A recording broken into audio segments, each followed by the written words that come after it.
vocês a leitura de um texto da Escritura Sagrada que está na carta de Judas.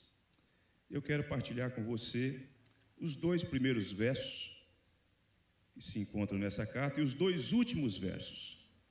Eu acho magnífico essa introdução desta carta e a conclusão, e tanto alento tem trazido para o meu coração, tanto refrigério, conhecer essa verdade. E eu penso que essa verdade que nós encontramos aqui é uma verdade que nós devemos partilhar com a igreja que pastoreamos, a igreja a qual servimos, que é tão deleitosa, que tanto deleite traz para o coração dos crentes. Eu imagino aqueles primeiros cristãos que receberam esta carta de Judas, dentro de um contexto difícil, de um contexto de hostilidade, de perseguição, mas também um contexto que ameaçava a fé, e aqueles crentes então receberam da parte de Deus essa preciosidade. Carta de Judas, versículos 1 e 2, vejam, e me acompanhem na leitura que diz assim: Judas, servo de Jesus Cristo e irmão de Tiago. E olha aí, que verdade gloriosa. Aos chamados, amados em Deus Pai e guardados em Jesus Cristo. Só aqui já dá um sermão de 3 pontos, né? Hein? Chamados, amados e guardados. Olha uma mensagem aí já para pregar, para partilhar, né? E explicar por quê, né? Essas verdades. A misericórdia, a paz e o amor vos sejam multiplicados. Já pensou? Aqueles irmãos, dentro daquele contexto em que Judas escreve essa carta com o propósito de convocá-los a batalhar pela fé que foi entregue aos santos, num contexto difícil, neste mundo ímpio, e aí eles recebem essa carta. Judas, olha, aqui quem está escrevendo, quem está endereçando essa carta, é Judas, servo de Jesus Cristo, irmão de Tiago, e aí Judas então se dirige ao destinatário dizendo assim: aos amados.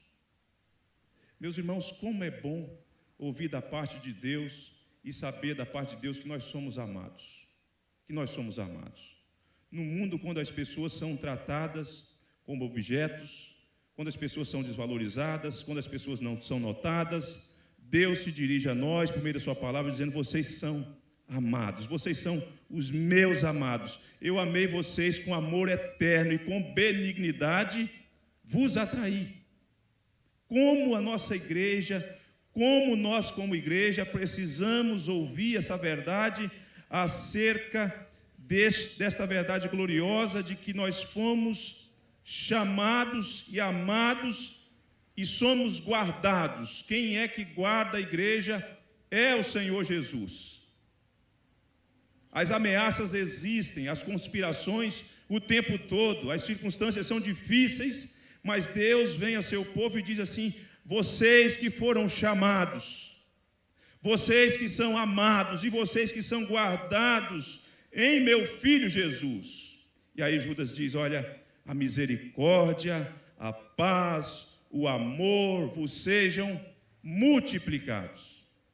Irmãos queridos, contemos isso, falemos essas verdades para a igreja, falemos essas verdades para o povo de Deus, num contexto em que há tantas dificuldades, tantas incertezas, tantos medos. Nós podemos dizer para o povo: vocês têm a segurança bendita de que vocês estão guardados.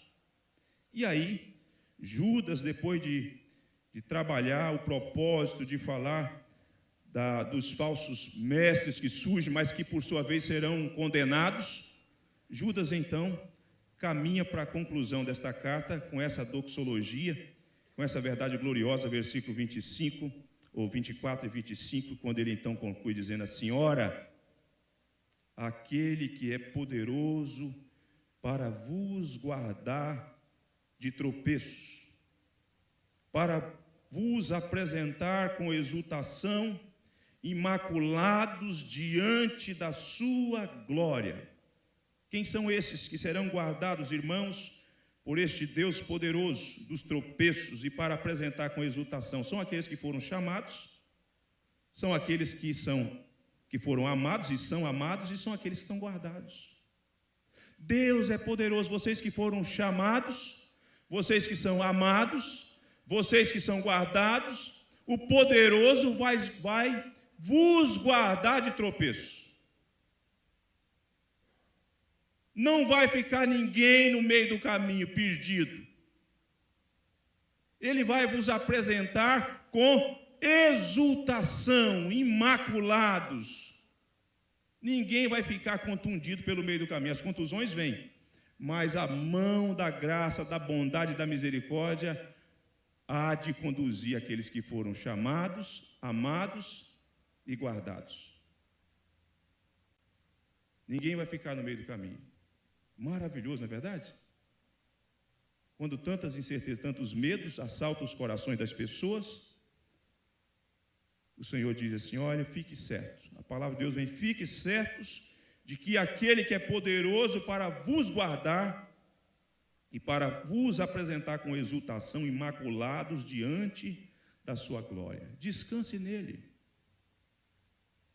Ele não tem poder, ele é poderoso, todo poderoso. E aí não tem como concluir de outro modo, né, irmãos? Senão com a doxologia que nós temos aqui ao único Deus, nosso Salvador, mediante Jesus Cristo, Senhor nosso, glória, majestade, império, soberania, antes de todas as eras e agora e por todos os séculos. E a igreja diz: amém. Amém. Eu estou tentando aqui tirar do arquivo da memória uma expressão que o reverendo Ronaldo usou ontem: desglorificar, né? Desglorificar. Precisamos nos desglorificar. Uma verdade dessa vem para remover toda e qualquer capa de autoconfiança que possa fazer você pensar ser alguma coisa. E uma verdade como essa vem para fazer com que você ame mais ao Senhor Jesus, e já que essa verdade fez tão bem, transformou seu coração, é uma verdade que precisa ser contada, precisa ser difundida. E para fazê-lo, além do compromisso e da consciência que precisamos ter da nossa missão, da nossa tarefa, nós precisamos, nesse contexto, de poder, de revestimento de poder para anunciar essa verdade. Porque você há de concordar comigo, porque pregar sempre foi um grande desafio. Às vezes nós olhamos para o nosso contexto, nossa geração, nossa época, e falamos: mas hoje é muito difícil. Sempre foi difícil. Então, aproveitando dessa palavra, por meio da qual nós precisamos nos deleitar em Deus com gratidão, louvor, adoração e exultação, eu quero convidar você para que você se achegue aí de um lado de um irmão, de uma irmã, para que nós tenhamos alguns minutos de oração, de intercessão, para que você ore pela igreja onde você congrega, os irmãos que ali servem ao Senhor, para que você que é pastor, você que é oficial, você que é líder, e você que não é, ore por você e pela liderança da sua igreja, para que Deus nos conceda a graça de anunciarmos essas verdades. Vamos contar essas verdades, vamos fazer com que elas encharquem o nosso coração de alegria e de confiança, estribados na força e no poder do Senhor. Vamos contar, falar: olha, aqueles que foram chamados, que são amados, que são guardados, e vamos falar dessa verdade, desse glorioso Deus, poderoso Deus, que é poderoso para guardar dos tropeços e para apresentar a igreja com exultação diante da sua glória. Aproxime de alguém, e se você não conhece, pergunte o nome, mas não estenda o papo não, que o propósito não é esse. O propósito é só se identificar para orar, perguntar se porventura ele tem um motivo pelo qual ele ou ela gostaria que você orasse, e tenha aí diante de Deus um tempo de oração, de intercessão, a esse Deus que está aqui em nosso meio.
Vamos nos colocar de pé e vamos cantar mais um cântico.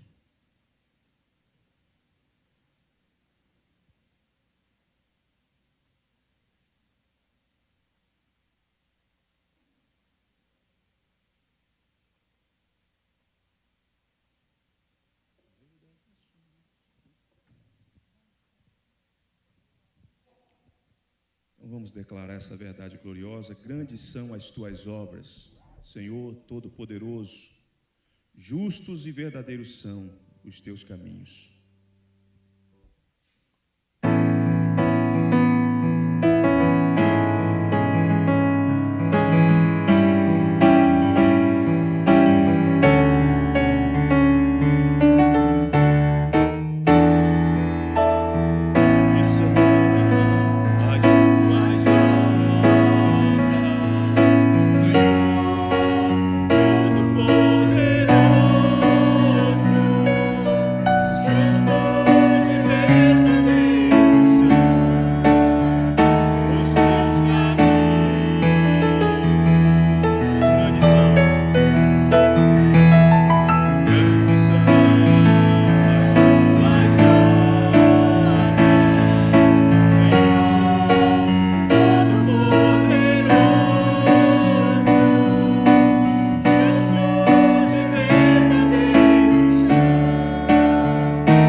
Meus irmãos, ontem, aqueles que estiveram aqui, aqueles que porventura não puderam estar, nós tivemos a oportunidade de ouvirmos o reverendo Ulisses, que trabalhou ontem o tema Reforma e Imperativo Confessional. Depois ouvimos o reverendo Ronaldo Lidório, que trabalhou a Reforma Protestante e Missões. E nessa manhã, pela graça de Deus, nós temos a bênção, a oportunidade de ouvirmos o reverendo Ernest Maia, irmão querido, precioso, que sempre tem nos atendido nesses nossos eventos, nesses eventos do Encontro da Fé Reformada, e ele vai partilhar conosco nessa manhã a espiritualidade de João Calvino, teologia, vida e pastorado. Um tema precioso que certamente vai trazer edificação para a nossa vida por meio daquilo que nós vamos ouvir, e nós vamos ouvir atentamente, com interesse, e certamente nós seremos muito enriquecidos nessa manhã. Reverendo Hermes Maia, por favor, meu irmão,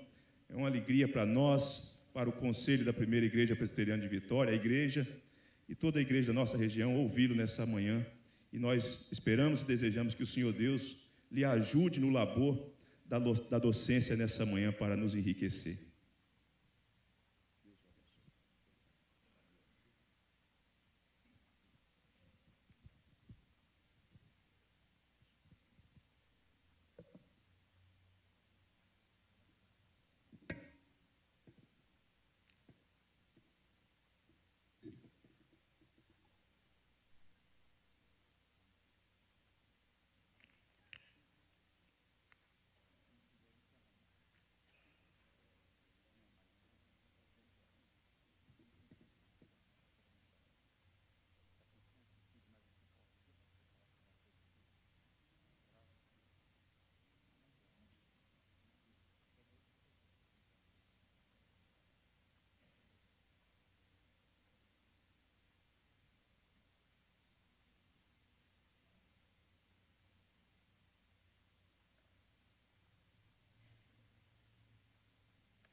Meus irmãos, é uma satisfação estar com vocês nesta manhã, participando desse 12º encontro da Fé Reformada, promovido pela Igreja Presbiteriana de Vitória.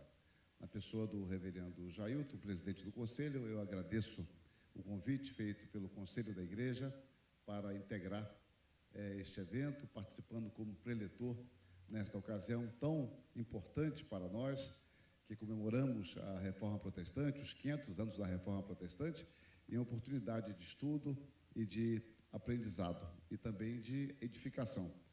Eu, como sempre, trago um abraço de minha igreja, a primeira igreja presbiteriana do Brasil, em São Bernardo do Campo, da qual eu tenho a honra de ser um dos pastores auxiliares. Eu desejo que Deus continue abençoando a todos durante este evento. Bom, meus irmãos, eu não sei se era projetado o slide, mas eu mandei. O meu tema é a espiritualidade de João Calvino, teologia, vida e pastorado. Eu vou dividir esse assunto em 3 etapas e tentarei mostrar um aspecto que tem sido resgatado agora. Calvino é o autor, talvez, o mais completo da história em termos teológicos. Não que ninguém tenha sido melhor do que ele em alguma área, mas mais completo em termos de abrangência de assuntos. Dificilmente no mundo ocidental você encontra uma área na qual ele não teve alguma influência direta ou indireta por meio de seu pensamento.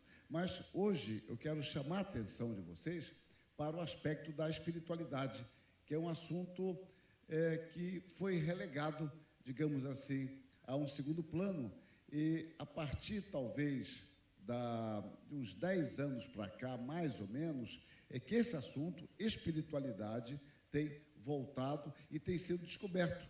Este assunto, um outro viés desse assunto que eu abordo também, é Calvino como pastor. É um assunto que é pouco explorado. Calvino como pastor, como alguém que visita, que escreve cartas, alguém que fala sobre edificação e que tem um contato direto com as suas ovelhas, porque você tem, às vezes, uma visão mais ampla e não esse aspecto particular. Ah, muito bem, está lá meus slides, e eu começo com uma frase dele, dizendo que sempre que os homens são chamados por Deus, os dons são necessariamente conectados com os ofícios, pois Deus não veste homens com máscaras ao designá-los apóstolos ou pastores, e sim os supre com dons, sem os quais não tem eles como desincumbir-se adequadamente de seu ofício. A ideia, então, de Calvino, deixa eu fazer uma pergunta aqui, eu posso me locomover aqui, atrapalha a filmagem? Não, se é que está sendo filmado, muito bem. Então, a questão de Calvino é a seguinte: nós gostamos, às vezes, de determinados ofícios, determinados cargos. E Calvino diz, olha, Deus não chama alguém sem antes capacitá-lo. Então, o que está embutido nisso é que você não é capacitado e por isso Deus o chama. Deus o chama e o capacita. A gente, às vezes, cai numa armadilha de obras, é igual alguém falar assim, por que Deus me escolheu? Porque Deus sabia que eu tinha uma fé muito grande. Bom, ou falar assim, obrigado, meu irmão. Falar assim, o valor da alma humana. Por que Cristo nos salvou? É porque a alma humana tem muito valor. Bom, quando alguém diz isso, transforma Deus em alguém que tem uma visão prévia de quem é bom, quem não é, e ele escolhe. Então, por trás do nome escolha, você coloca obras. A minha alma é muito importante. Então, você, sem perceber, você cai num conceito contrário à ideia de graça de Deus. Mas vamos prosseguir aqui a nossa exposição. Eu já começo, sem me preocupar tanto com biografia, o homem, sua teologia e prática pastoral. Primeiro subtópico, eu estou colocando entre aspas, o balbuciar de Deus e o testemunho do Espírito. Eu estou colocando entre aspas por dois motivos. Primeiro, porque foi Calvino que usou. Segundo, para que não pense que eu estou tomando intimidade. É ele, Calvino, que usou essa expressão e vocês vão ver. Subtópico, a acomodação graciosa de Deus. Calvino parte do princípio muito óbvio para nós hoje. Nosso Deus é um Deus inalcançável, é um Deus transcendente, e que em teologia às vezes chama de um Deus abscônditos. Mas esse Deus transcendente, que seria inacessível a nós, ele é um Deus pessoal. E a teologia cristã sempre enfatizou isso. Nós temos um Deus transcendente e um Deus pessoal. Ou seja, o nosso Deus é o santo, é o majestoso, mas também é o nosso Pai. Eu creio que na oração do Pai Nosso, esse conceito fica muito claro, que eu oro a Deus como Pai, mas ao mesmo tempo esse Deus que é o meu Pai, é o Pai Santo, santificado seja o teu nome. Então, há um Deus transcendente, que é pessoal, e esse Deus se revela. Por isso que todo o nosso conhecimento, por isso que todo o nosso falar de Deus, reflete essa realidade. Nós temos um Deus que se revela. Sem a revelação de Deus, nós jamais teríamos um conhecimento a respeito de Deus. Então, eu continuo mostrando que o fundamento da vida cristã e de toda a teologia está no fato de que há um Deus que se dá a conhecer e mais, nos capacitando a nos relacionar com Ele. Deixa eu tentar ilustrar isso. Às vezes, vem textos para mim ou fotos revelados para mim, ou seja, alguém mandou para mim. Só que eu não tenho um programa para abrir. Já aconteceu isso com vocês? Esse texto é em PDF. Legal, o que é PDF? Aí você não tem um programa, você não abre. Se Deus se revela e não nos dá condições de entender, não adiantaria. Então Deus, se me permito a liberdade, se compatibiliza com a nossa inteligência. Eu não estou falando ainda de aspecto salvador, isso é um outro aspecto, mas Deus se compatibiliza, Ele se dá a conhecer, nos capacitando a conhecê-lo e a nos relacionar com Ele. Então, nesta pressuposição está inserida uma coisa importante, há uma integridade em Deus. Eu estava pensando hoje no avião, uma coisa que eu não posso responder, eu vou apenas pensar alto com vocês, se Descartes filósofo que viveu depois de Calvino, francês, nasceu em 1599, eu acho. Acho que foi isso. Se não foi, deveria, porque é por ali. Então, ele escreveu em 1637 o Discurso do Método, e ele escreveu uma obra chamada Meditações, e ele parte do princípio de que o Deus, se existe um Deus, o Ser Supremo, esse ser não é um Deus enganador. E ele parte disso para falar sobre o conhecimento, da possibilidade de conhecimento. Eu fiquei pensando nisso hoje. Talvez Descartes nunca tenha lido Calvino, eu não posso garantir isso. Mas o fato é que a revelação de Deus parte de um pressuposto. Deus, ele se revela tal qual é. Ele não mente em sua revelação. Ele não nos engana. E, ao mesmo tempo, ele faz conosco uma revelação capaz de ser compreendida. Então, ao aspecto da integridade, e que é graciosa, essa revelação, e, ao mesmo tempo, a capacidade que ele nos dá para que possamos compreendê-lo. Então, aqui eu tiro um princípio. Meus alunos não gostam desse princípio, da humildade epistemológica. O que eu estou chamando de humildade epistemológica é a humildade no conhecimento.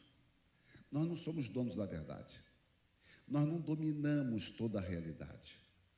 Nós não dominamos o revelado. Conhecer a Deus é uma questão sempre de graça. Mas na relação com Deus, como em qualquer outra relação, há o pecado humano. E nós não podemos desconsiderar isso. Mas vamos caminhar. Não podemos desconsiderar o fato de que somos pecadores e de que somos limitados. Somente por meio de Cristo podemos ter, aí um outro aspecto, um conhecimento salvador a respeito de um Deus que é trino e é majestoso. Então escreve Calvino: a majestade de Deus é demasiado elevada para que os mortais possam penetrar até ela, os quais se arrastam sobre a terra como pequeninos vermes. A menos que Deus se nos defronte em Cristo, ele não pode tornar-se conhecido para a nossa salvação. Agora, não é um conhecimento apenas a respeito de Deus, um conhecimento que eu posso obter na natureza, de que há um ser transcendente, que há um ser criador. Ele está nos falando de um conhecimento que eu só posso ter por meio de Cristo. É um conhecimento salvador. É uma relação não a respeito de um Deus qualquer, mas é o Deus que é o meu Deus, e eu passo a conhecer não simplesmente a respeito de Deus, mas eu passo a conhecer a Deus. Calvino entendia, então, que Deus, em sua palavra, se acomodava à nossa capacidade, balbuciando a sua palavra, como as amas fazem com as crianças. Deus adapta-se à nossa linguagem. Ele diz que Deus se adapta ao nível humano de compreensão. Deus, diz ele, acomoda-se ao nosso modo ordinário de falar por causa de nossa ignorância. Às vezes, também, se me é permitida a expressão, gagueja. A ideia é que Deus fala conosco a linguagem humana e bastante acessível, como se sejamos crianças, como se fôssemos crianças, que é uma analogia limitada, obviamente, e muito distante de uma realidade, porque é o Deus Todo-Poderoso que fala conosco que nós nem sequer conseguimos entender. Quando eu tenho tempo, não é o caso hoje, eu pergunto para os maridos se eles entendem suas esposas, e eles felizes dizem que não. E eu pergunto para as esposas: você entende seus maridos? Ela também diz que não. Então eu falo: você não conhece nem seu marido nem sua esposa, você quer conhecer a Deus? Como é que é isso? Se eu nem mesmo me entendo como eu ajo também muitas vezes, então Deus, o Deus qualitativamente distante de nós, se dá a conhecer e nos acompanha nesta compreensão. Isso nos leva a um outro subtópico, que é o Espírito e a Palavra como sendo inseparáveis. Esses pontos tornam o homem inexcusável e realçam a relevância da Bíblia, das Escrituras, para a vida cristã. Aqui nós temos um paradoxo, uma aparente contradição. Deus se adequa à nossa linguagem, mas assim mesmo eu não consigo compreender a Deus. Há algo misterioso. Então Deus se adequa, mas eu não consigo entender. Porque os tesouros de sabedoria celestial, diz Calvino, acham-se fora da cultura humana.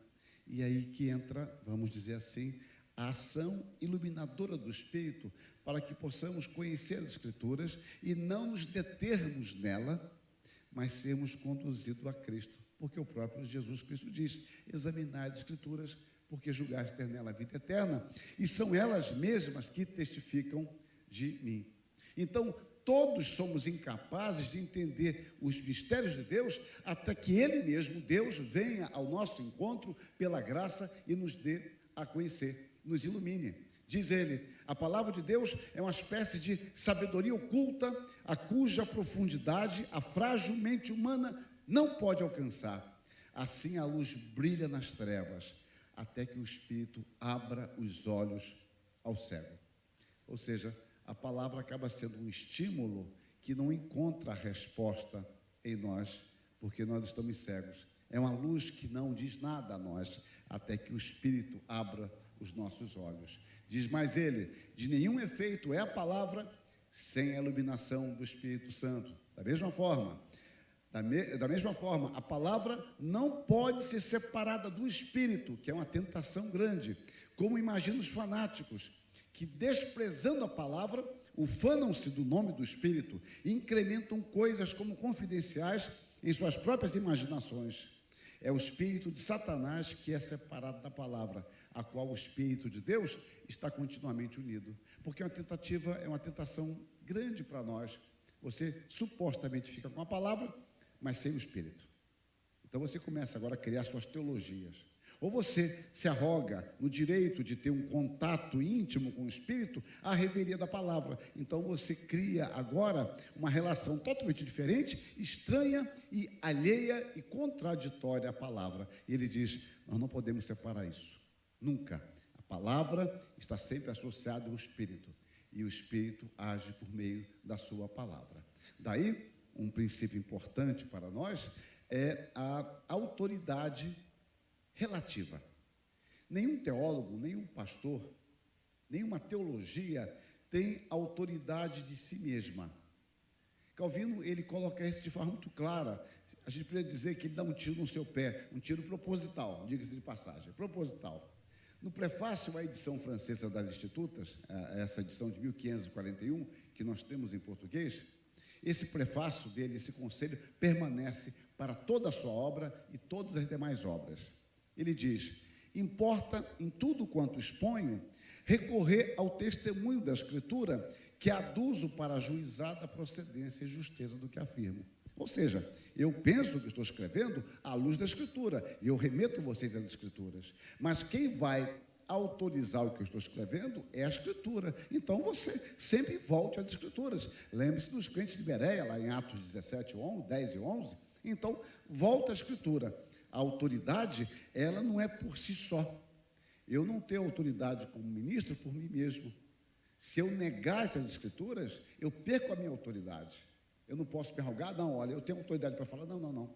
A autoridade é conferida por Deus. Então, Calvino disse: olha, o que eu estou dizendo, vocês voltem às Escrituras e vejam se isso é assim.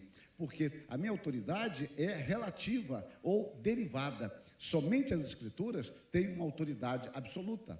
Então, a teologia tem como propósito nos ajudar a compreender essas Escrituras, não a complicar as Escrituras, mas, pelo contrário, torná-la mais acessível, sistematizando, mostrando a ordem da revelação, conectando partes para que nós tenhamos uma visão mais clara da palavra de Deus. Então, devemos nos aproximar das Escrituras com modéstia e humildade. Com modéstia e humildade. Nós não somos senhores das Escrituras, eu vou mostrar depois, nós somos servos do texto, somos servos da palavra. Então, o valor de uma teologia, ela vai estar na mesma proporção de auxílio à compreensão, à interpretação da palavra de Deus. Se a teologia nos afasta de Deus, eu vi um caso histórico de uns 40 anos atrás, e eu falo histórico porque já é antigo, e vi um caso recente, muito semelhante. Eu estava numa cidade aqui próxima, não vou falar, de Torena, 450 quilômetros daqui. Então, eu estava lá e um presbítero foi me levar ao aeroporto. Isso tem um mês atrás, E ele falou: olha, eu mandei para o seminário, meu filho, um jovem ativo na igreja, crente, fervoroso, piedoso. E o seminário me devolveu alguém que não quer nem mais saber de Bíblia, de Deus, de Cristo, nada. totalmente alheio.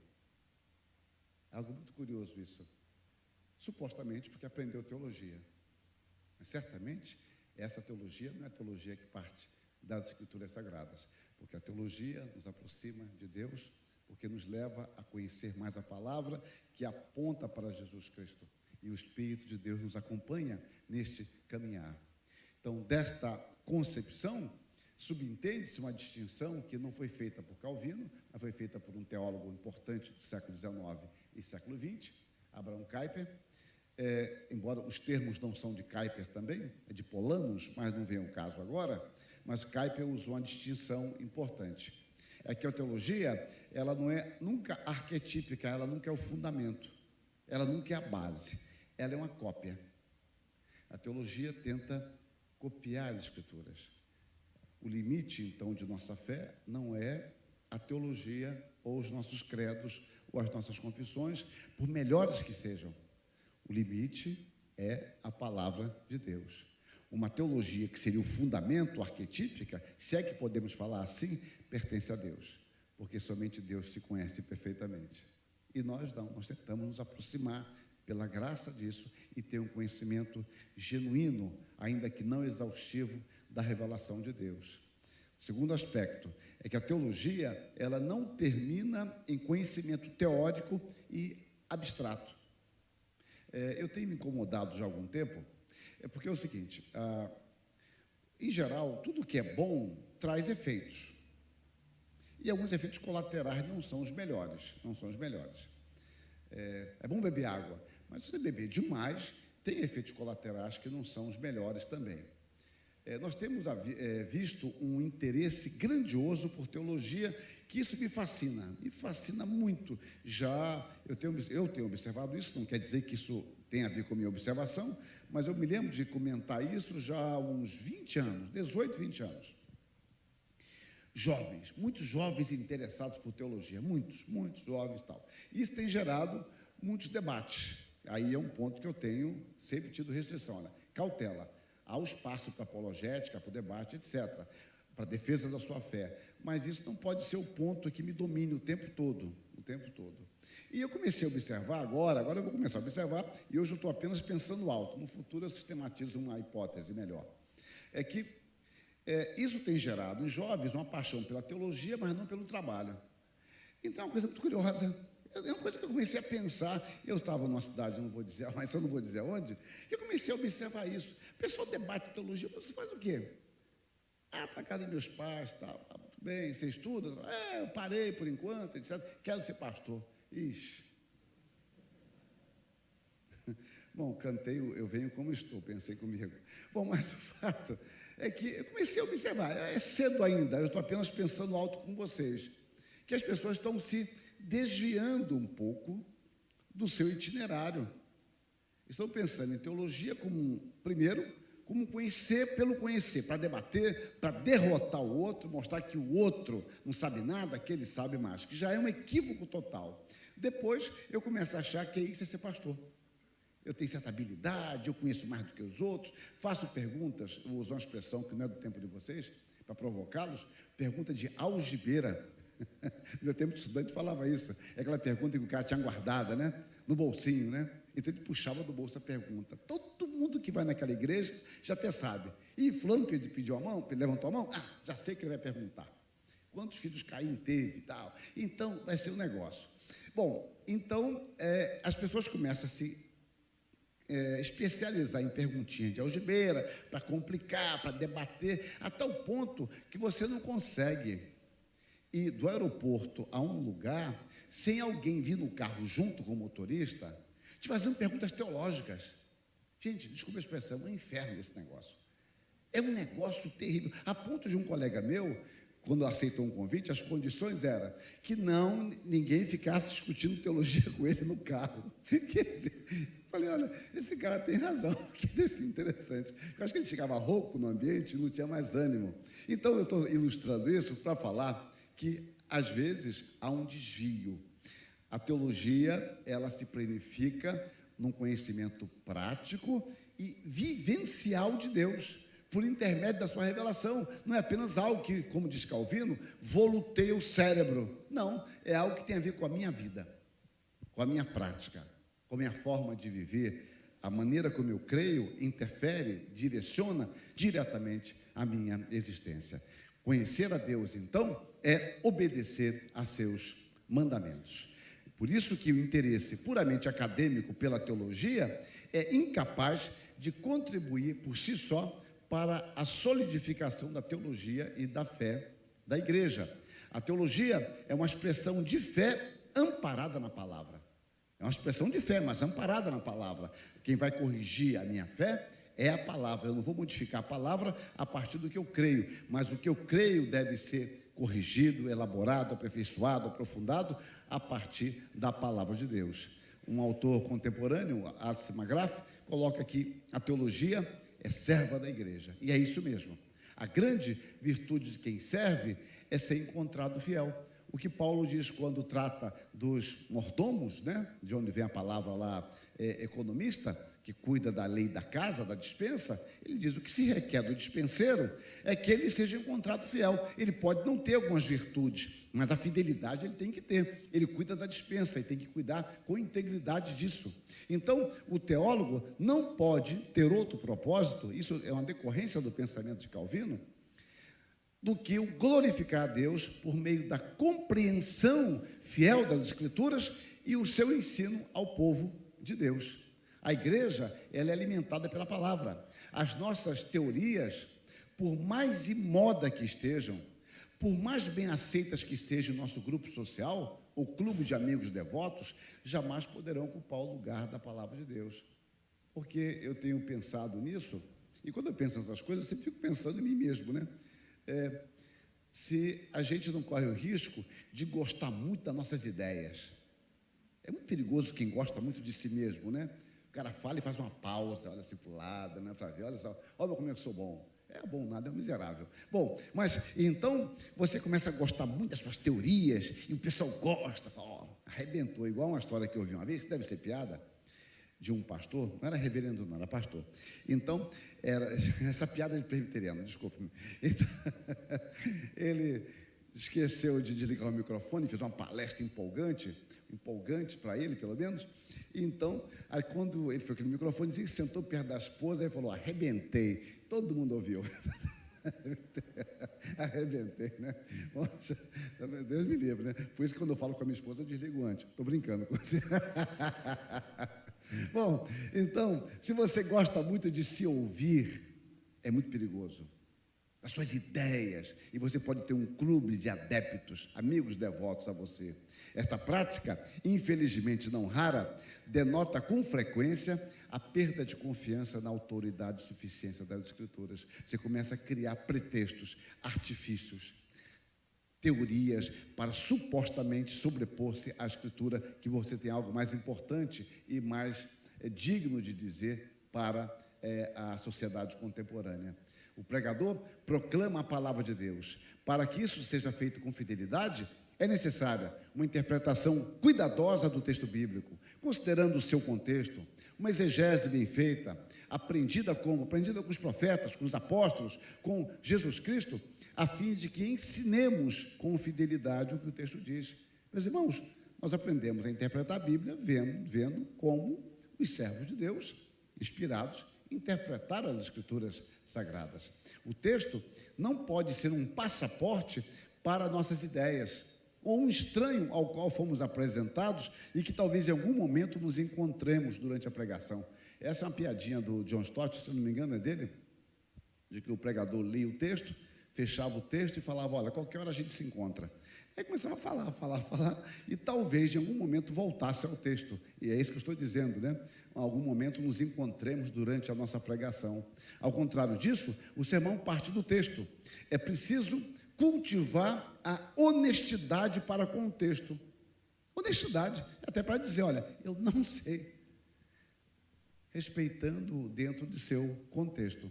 Portanto, devemos permanecer fiéis a ele. Somos servos do texto, ministro da palavra. Nós não somos o seu Senhor. Não vamos dizer o que o texto não diz. É interessante que Calvino, antes de morrer, quando se reúne com os pastores, e ele pede desculpas por algum equívoco que ele tenha cometido, mas ele diz, olha, eu nunca impus ao texto nada que me parecesse que fosse do próprio texto. Eu nunca ensinei com ódio de ninguém. Mas é possível que ele tenha interpretado errado. E certamente ele não era infalível, ele mudou de opinião. Em alguns comentários dele você encontra ele falando, olha, quanto a isso eu mudei de opinião, etc.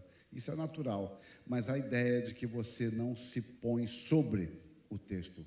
Por mais brilhantes, emocionantes e persuasivos que sejam nossos discursos, eles continuam sendo palavra de homem.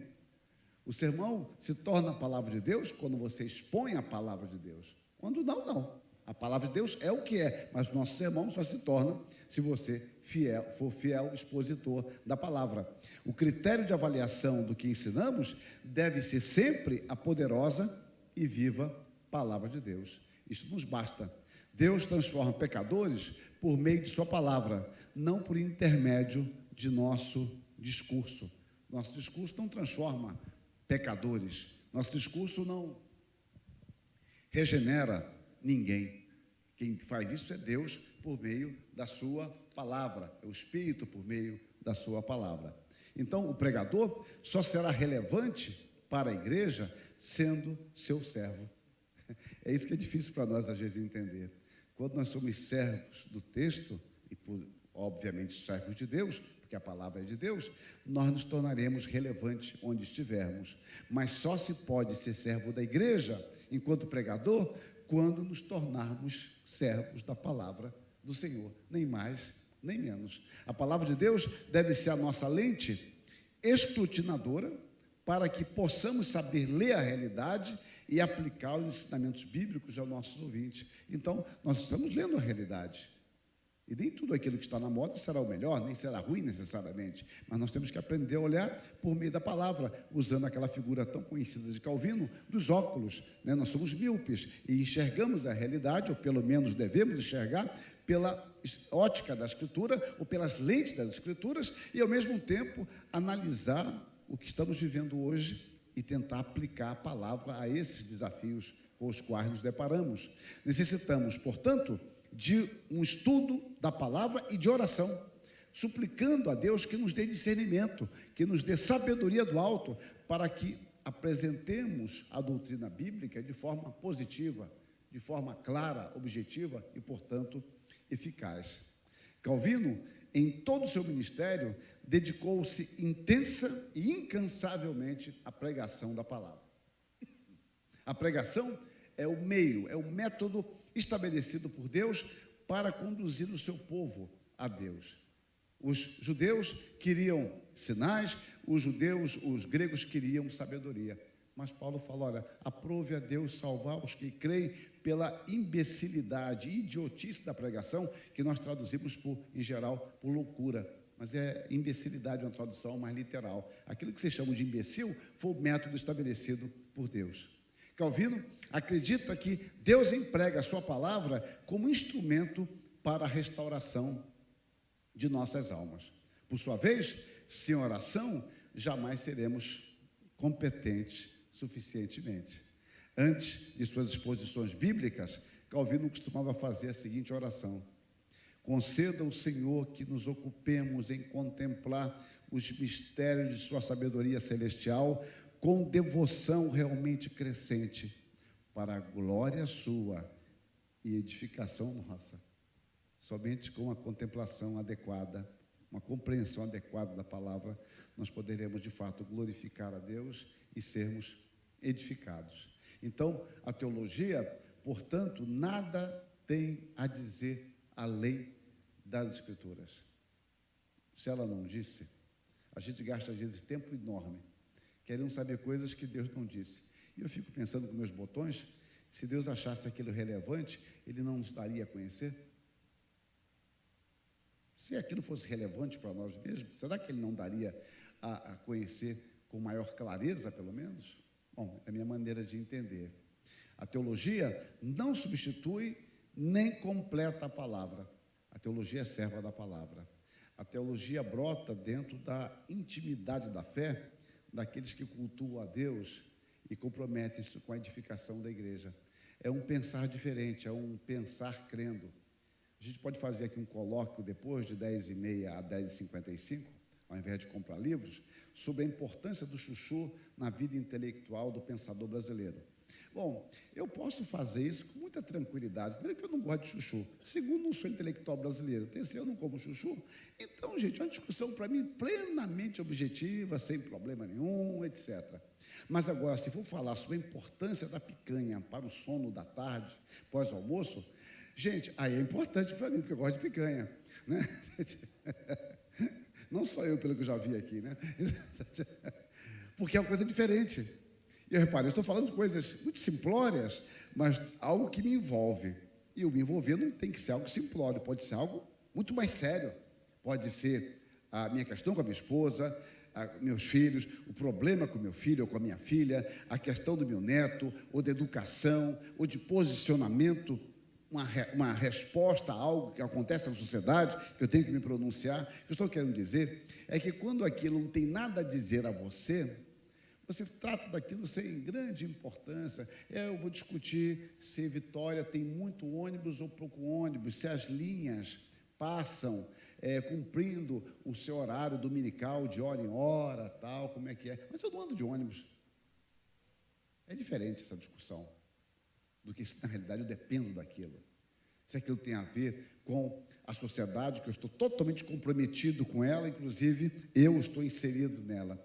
Então, a teologia, ela surge na intimidade da fé daqueles que cultuam a Deus e comprometem-se com a edificação da igreja.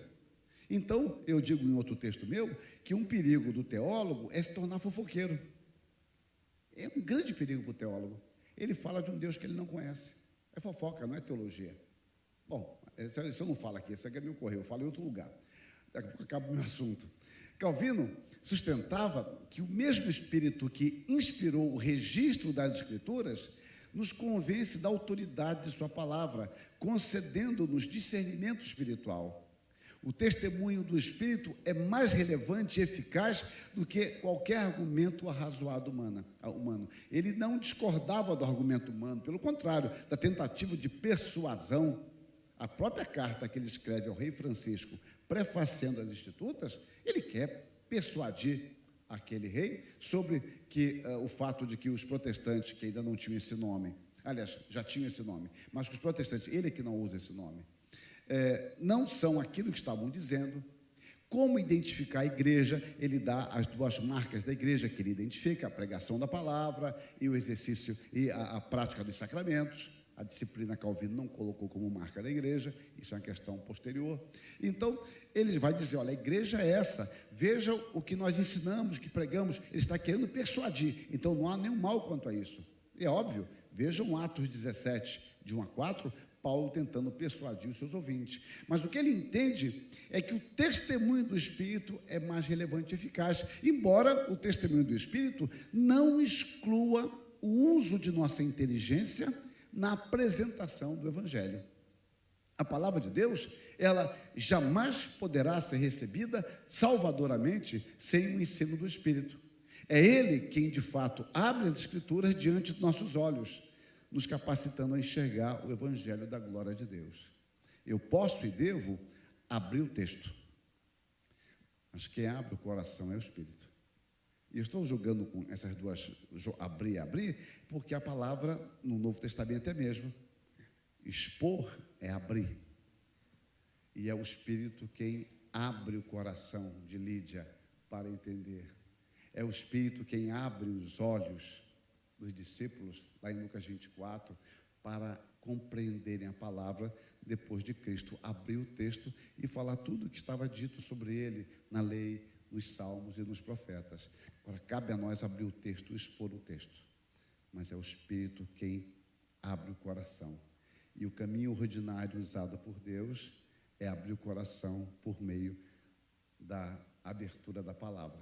Essa relação clara está lá em Atos 16, 14, quando diz que Lídia ouvia com atenção a pregação de Paulo e o Espírito, o Senhor abriu o seu coração, o seu entendimento para compreender as verdades que Paulo dizia.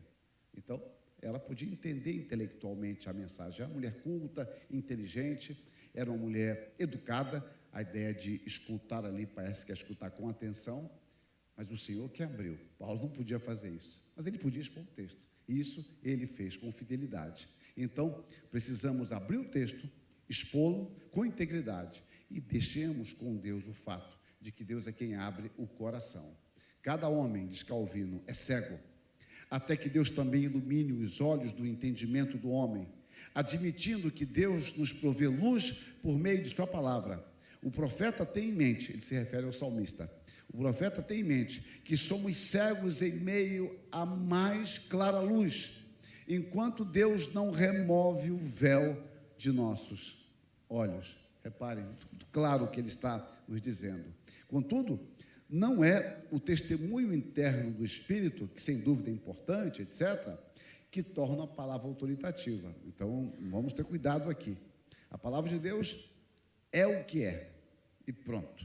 Ela é a palavra inspirada de Deus, mas é pelo Espírito que nós poderemos compreender adequadamente isso, independentemente do fato de que ela seja a palavra de Deus. Portanto, o Espírito e a palavra são inseparáveis. Sem a inspiração do Espírito, não haveria o registro da palavra. Sem a iluminação do Espírito, jamais seríamos persuadidos de sua autenticidade e mais, nunca poderíamos compreender salvadoramente a revelação de Deus. Na palavra, então, nós temos uma ação retroalimentadora. O Espírito nos conduz à palavra, a palavra nos instrui sobre o Espírito. Calvino, ele não ignorava, então, os argumentos em prol da autoridade bíblica. Ele simplesmente entendia, e eu reforço isso, que sem a iluminação do Espírito, esses argumentos, por mais razoáveis que fossem, não produziriam conhecimento salvador. Isso não diminui a nossa responsabilidade, pelo contrário, nos dá a dimensão dela, mas ao mesmo tempo de nosso limite, até onde podemos ir. Por isso que toda pregação, todo ensino é acompanhado de oração. E a oração do intérprete, do exegeta cristão, é o Salmo 119, 18. Desvendo os meus olhos para que eu contemple as maravilhas da tua lei. Então, em síntese, sem o Espírito não haveria evidência objetiva que se tornasse persuasiva ao homem. Esta experiência é comum a todos nós. Você é convertido pela graça de Deus e agora começa a se deparar com a vida cristã, um crescimento, desafios novos e a resposta bíblica, você vai compreendendo e você olha de repente e fala, gente, isso é tão claro hoje que eu não consigo entender como é que eu não via antes. E antes você olhava, não sei o que esses caras veem, como é que eles conseguem pensar dessa forma, Deus me livre. Então antes você não conseguia ver. Agora você não consegue entender como antes você não via. Aquele hino que diz, ó quão cego andei. Nós não tínhamos o discernimento. Estava claro diante de nós. Os discípulos conviveram com Cristo. Jesus Cristo, desde o início da confissão de Pedro, lá em Mateus 16, lhes mostra que é necessário para Jerusalém, sofrer na mão dos anciãos, ser morto, etc. E eles não entendiam. Agora o Senhor abriu. Agora ficou claro. A glória sim ficou clara após esta iluminação. Então, Calvino é de fato o teólogo da palavra e do Espírito. É preciso entender esta associação. Depois eu chego aqui no outro ponto, que é discípulo da Escritura na escola do Espírito. Diz Calvino, não é a igreja aquela que, ultrapassando os limites da palavra de Deus, diverte-se em fazer novas leis e inventar novos modos de servir a Deus. Novamente, quando dizemos ser esse o sentido da lei, não estamos a impor uma interpretação nova de nós mesmos. Pelo contrário, estamos a seguir a Cristo, o melhor intérprete da lei. Calvino não sentia necessidade de explicar todas as partes das Escrituras. Ele não sentia essa necessidade.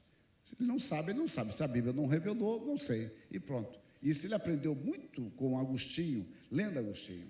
Agora, ele sentia-se no dever pastoral de ensinar tudo o que as Escrituras ensinavam.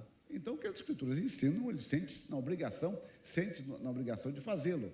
Então, a aceitação do paradoxo que eu mencionei lá atrás, ou antinomia, eu prefiro chamar de antinomia, faz parte da própria limitação nossa diante da revelação de Deus. O que é antinomia? Antinomia, como eu estou categorizando, seria a aceitação de que há verdades paralelas que eu não posso negá-las, porém eu não sei explicá-las. Um livro meu sobre soberania de Deus e responsabilidade humana, o editor teve a sabedoria de fazer uma capa muito interessante, 2 trilhos cruzando. São 2 trilhos paralelos, mas eles se cruzam. Só que a gente não consegue entender perfeitamente. Então, a aceitação de que há coisas que nós não sabemos, não há nenhum mal nisso. Nós temos que, como dizia Agostinho, aprender a dizer não sei. E Calvino fala, comentando Romanos 9, comentando as Institutas, capítulo 3, a partir do livro 21, de que onde Deus vai, você pode ir atrás. Quando Ele para, você para. A tendência nossa é, Deus parou, mas o que Ele queria dizer é o seguinte, mas Deus parou aqui a revelação dele. Mas você tem coisas mais a dizer além da revelação.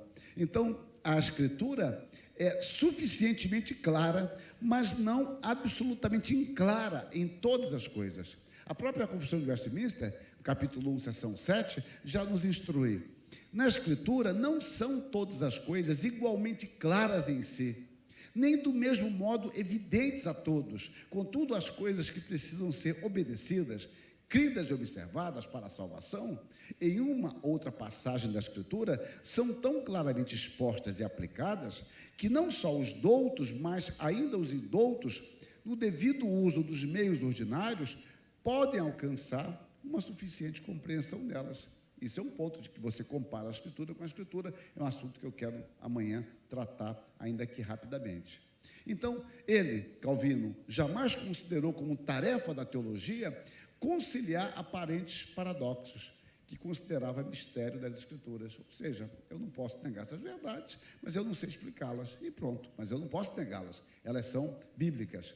Calvino, então, entende que a prática de afastar o povo da palavra, mantendo na ignorância, é uma atitude anticristã e altamente prejudicial. É claro, quando ele fala isso, ele está dialogando muito proximamente com o seu contexto imediato, com a formação que ele teve, né? Lembremos que Calvino é um homem do final da Idade Média, estudou na escola de Paris, Sorbonne, e a escola teológica de Paris é que modelava a teologia católico-romana, ou seja, ali nós tínhamos a matriz teológica, ali nós tínhamos a diretriz, e é isso que ele está dizendo. O seu outro com quem ele conversa é esse pessoal e essa prática. Ao mesmo tempo, aí agora ele está numa situação nova, lamenta que nem todos, mesmo tendo oportunidade, tenham usado deste privilégio, o estudo das Escrituras. Porque a reforma vai dar uma grande ênfase à tradução das Escrituras. Lutero, magnífico, vai modelar, vai ser um dos elementos modeladores da língua alemã, com a sua tradução do Novo Testamento. Sem dúvida, isso é importantíssimo, como Calvino mais tarde ajudaria a modelar, ainda que não com a intensidade de Calvino, mas ajudaria a modelar a língua francesa, isso de um modo especial, com a primeira tradução francesa das Institutas, que ele teve mais tempo para fazer. Isso em 1541. Depois, ele já não tinha tanto tempo assim. Então, hoje especula-se, né, que quando ele teve mais tempo, o estilo, o seu francês, foi fundamental na modelagem, junto com o de Rabelais, na estruturação da língua francesa. Bom, mas meu ponto é outro. Então, a reforma traduz Bíblias, isso incrementa bastante na Alemanha, na França, na Inglaterra. Os reformadores vão ver a necessidade de criar escolas. Lutero vai ser um grande estímulo à educação, com as suas cartas, com seus sermões, com o prefácio do seu catecismo menor, se eu não me engano, lá de 1529. Calvino vai criar uma escola para meninas e meninos em 1536, em Genebra. Então, isso é magnífico estudar. A Alemanha, imbatível até o século XIX, ninguém se comparava com a Alemanha em termos de ensino, e Lutero teve um grande amigo, desbravador, educador, que foi o Melanchthon, né? Que foi o primeiro teólogo sistemático da Reforma, escreveu uma teologia sistemática antes de Calvino, em 1535. Bom, mas o fato é que agora nós temos a tradução da Bíblia. As pessoas estão aprendendo a ler, mas o problema é que nem sempre você se vale desse privilégio. Eu não tenho estatística, não sei se dá para fazer estatística hoje, mas nós temos tradução da Bíblia para tudo quanto é gosto. Até as cores são variadas, tem até grifadas lá que Jesus disse, né? Bom, tem tudo isso. Eu não sei se nós lemos mais a Bíblia hoje. Eu não sei se eu leio a Bíblia mais hoje do que quando eu era jovem ou era estudante.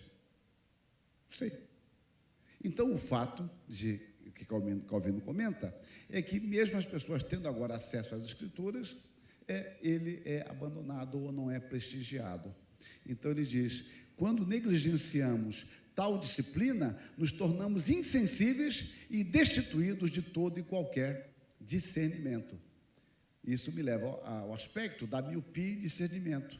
A palavra de Deus oferece-nos o escopo do nosso pensar e agir. Por meio dela, poderemos ter uma real visão de Deus, de nós mesmos e do mundo. Então, esse é um ponto muito claro em Calvino, eu diria até que é um dos aspectos centrais na sua teologia, é que a palavra de Deus nos dá uma clareza sobre Deus, não exaustivamente, mas uma clareza sobre Deus, e a partir daí dá uma visão sobre mim mesmo, e a partir daí eu posso olhar o meu próximo, como imagem e semelhança de Deus. Portanto, uma cosmovisão reformada é uma visão que se esforça por interpretar a chamada realidade pela ótica das Escrituras. Porque ninguém está num vácuo asséptico conceitual, ou seja, ninguém está no vazio. Você tem pressuposições. Quando vocês vieram para cá, vocês trouxeram algumas pressuposições. Alguns vão falar, olha, eu esperei ter isso e não tinha. Bom, pode ser uma expectativa certa ou errada, não estou dizendo, mas você pode ter vindo. Ou eu vim com uma expectativa assim e não foi atendida, mas em compensação teve coisas que eu nem imaginei, foi importante. Não, para mim cumpriu perfeitamente. Ou seja, você não trabalha num vácuo.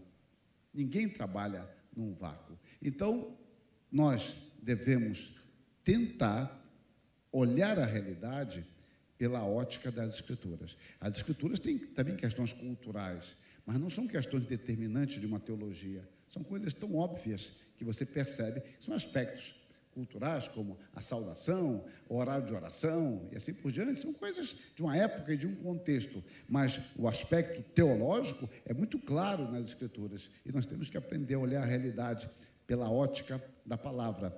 Sem as Escrituras, permanecemos míopes para distinguir as particularidades do real, tendo uma forma de conhecer fora de foco.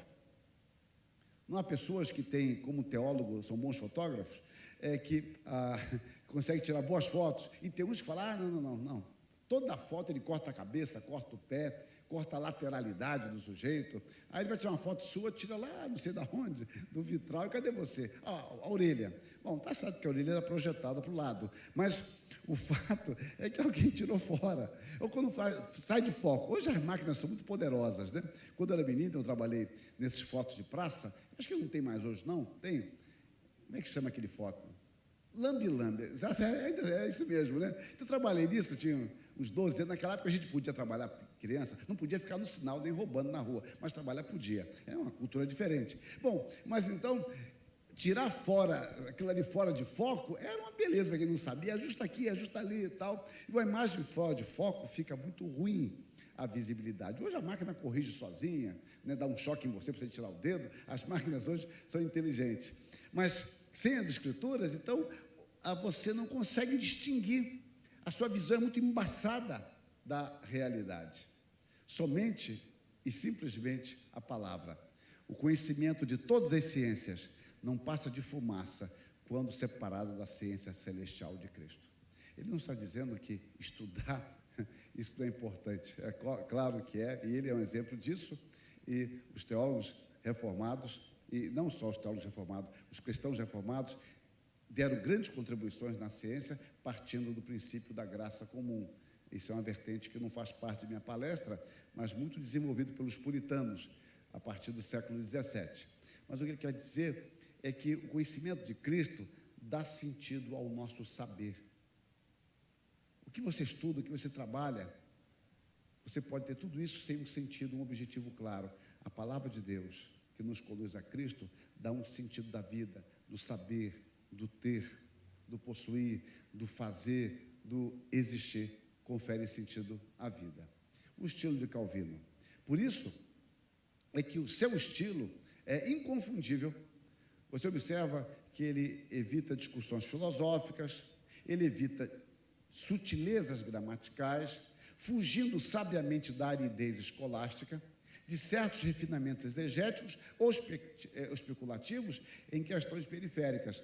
Quando ele se desvia da rota, é para limpar o terreno. Olha, há quem pense assim, eu discordo disso, ou há duas interpretações, eu sou mais simpático a essas, ou eu tenho essas três e eu confesso que não sei qual é a melhor, mas eu me inclino para essa, mas é logo tal, porque há um assunto em voga para complicar o caminho, digamos assim, e ele quer limpar e falar, olha, essa é a minha rota. Ele não gasta tempo com discussões que ele considera inúteis.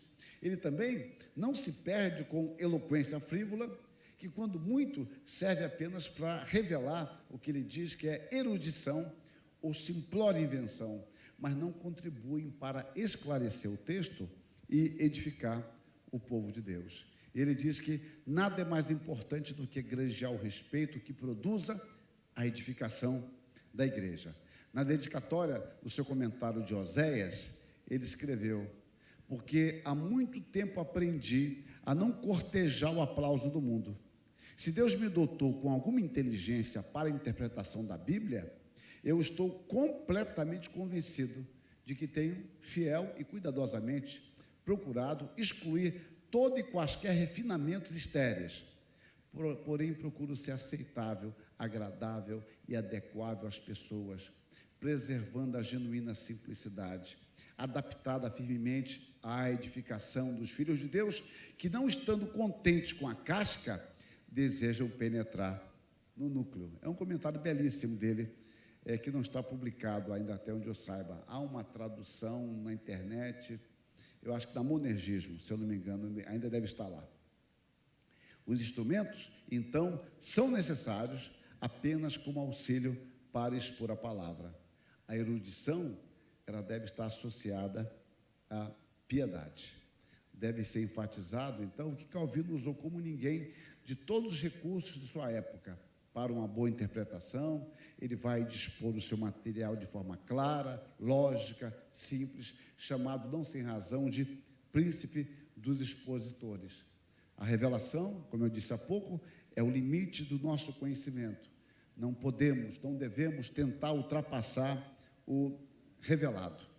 Mestre é aquele que forma e instrui a igreja na palavra da verdade. Vocês vejam sempre a teologia associada à vida e ao ensino da igreja. Sempre isso. Está sempre pensando em termos pastorais, eclesiásticos. Em outro lugar, o alvo primordial de um bom mestre deve ser a edificação.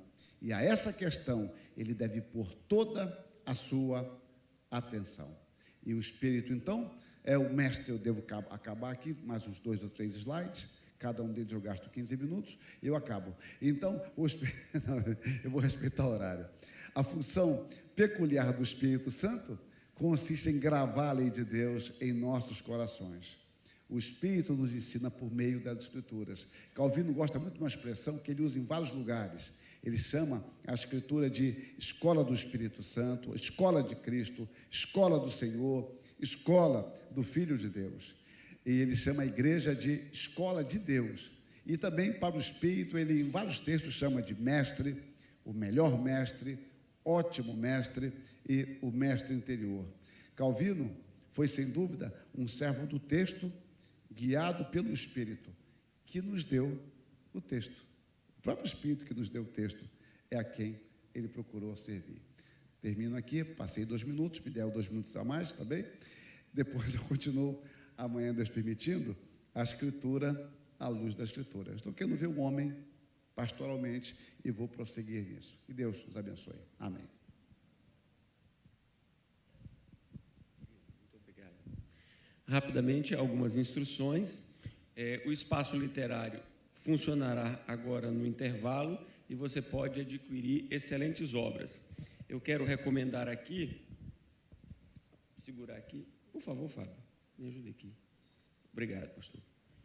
O livro que foi mencionado, de autoria do reverendo Hermsten, A Soberania de Deus e a Responsabilidade Humana, está disponível, você pode adquirir no espaço literário.